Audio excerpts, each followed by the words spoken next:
बोलो विष्णु भगवान की जय। 27वां अध्याय। आगे की कथा सुनाते हुए सुत जी ने कहा, हे ऋषियों, इस प्रकार वो राक्षस और पिशाचनी दोनों घूमते फिरते नर्मदा नदी के तट पर एक वट वृक्ष के नीचे आकर ठहरे। उस वट वृक्ष पर एक गुरु निंदक ब्रह्म राक्षस रहता था। उन दोनों को देखकर वह ब्राह्मण राक्षस कहने लगा, अरे तुम कौन हो और किस पाप के कारण इस दशा को प्राप्त हुए हो?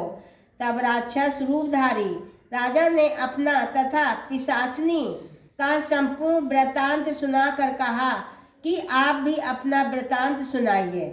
बोलो विष्णु भगवान की जय।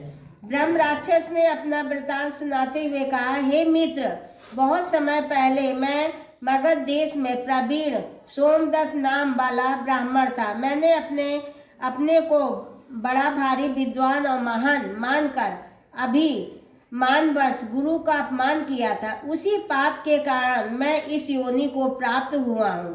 इस जन्म में भूख से पीड़ित होकर मैंने अनेक ब्राह्मण खा डाले हैं। गुरु का अपमान करने से निश्चय ही ब्रह्म राक्षस की योनि प्राप्त होती है।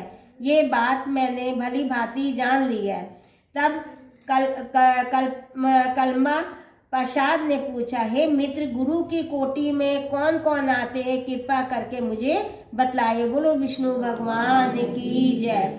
ब्रह्म राक्षस ने कहा, वेदों को पढ़ाने और सुनाने वाला, वेदों तथा नीति शास्त्र की व्याख्या करने वाला, वेदों के संदेह को दूर करने वाला, भय निवारण करता, अन्नदाता, शिक्षा देने वाला, बुरे कार्यों को रोकने वाला, पिता, ससुर, मामा, बड़ा भाई, गर्भ से मरण पर्यंत तक 16 संस्कार कराने वाला और राजा को शास्त्रों से गुरु कहा है, इसलिए इन सब की वंदना करनी चाहिए।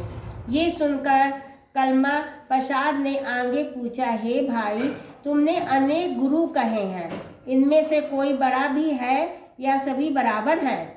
ब्रह्म राक्षस ने कहा, हे मित्र, यद्यपि हम राक्षस हैं और साथ ही भूख प्यास से दुखित भी हैं, परंतु क्योंकि गुरु महिमा के वर्णन से भी कल्याण होता है, इसलिए मैं इसका वर्णन करता हूँ। सब गुरु बराबर हैं, फिर भी इस संबंध में शास्त्रों का कथन सुनो।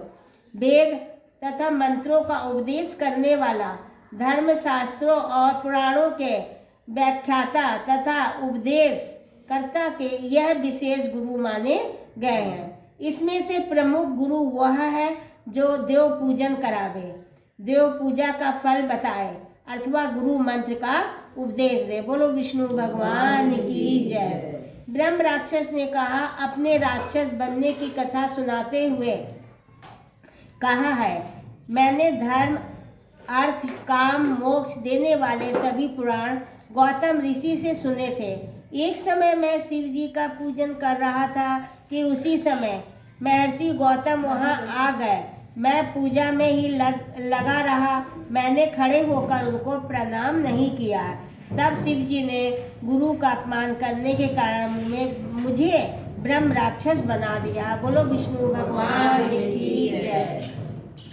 ये कथा सुनाते हुए सुत जी ने कहा, हे ऋषियों, इस प्रकार गुरु की महिमा का वर्णन करने तथा सुनने से उन तीनों के पाप नष्ट हो गए। ठीक उसी प्रकार उन्होंने कुछ दूर पर गर्ग मुनि को आते हुए देखा तो पिशाचनी तथा दोनों राक्षस उन्हें अपना भोजन जानकर दोनों हाथ उठाकर उनकी ओर आगे बढ़े हैं। परंतु गर्ग मुनि के द्वारा शिव जी का नाम लिए जाने पर उनके समीप न जाकर पिशाचनी दूर ही से कहने लगी, हे महात्मन, आपको नमस्कार है। हमने कितने ही ब्राह्मण खा डाले हैं, परंतु महादेव जी का नाम स्मरण करने के कारण आप सुरक्षित हैं। तब गर्ग मुनि ने तुलसी युक्त से जल से उनका अभिषेक किया। उस जल का स्पर्श होते ही तीनों राक्षस योनि से मुक्त होकर देव रूप हो गए। ब्रह्माणी तथा सोमदत्त विष्णु रूप होकर और गर्ग मुनि की स्तुति करने के बाद विष्णु लोक को चले गए। बोलो विष्णु भगवान की जय। उन दोनों के बैकुंठ जाने के बाद श्राप मुक्त राजा कलमा पश्चात सोच में पड़ गया। उसको इस प्रकार शोक में निमग्न देखकर गुप्त रूप से सरस्वती जी बोली, हे राजन, तुम किस प्रकार की चिंता मत करो, किसी प्रकार की चिंता मत करो। राज सुख भोगने के बाद अंत में तुम्हें भी विष्णु लोक की प्राप्ति होगी।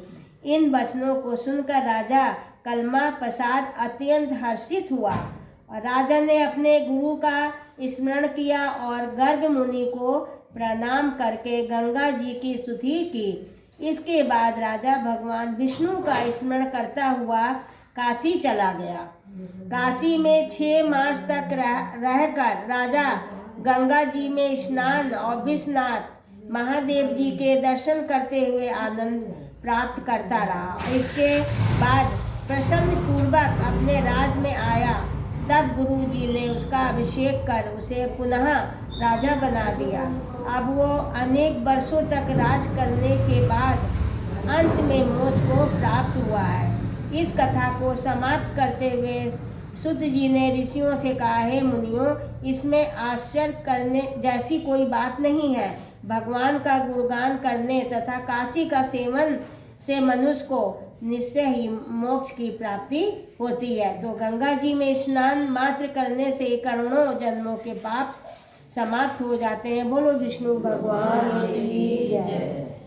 श्रीमन नारायण नारायण।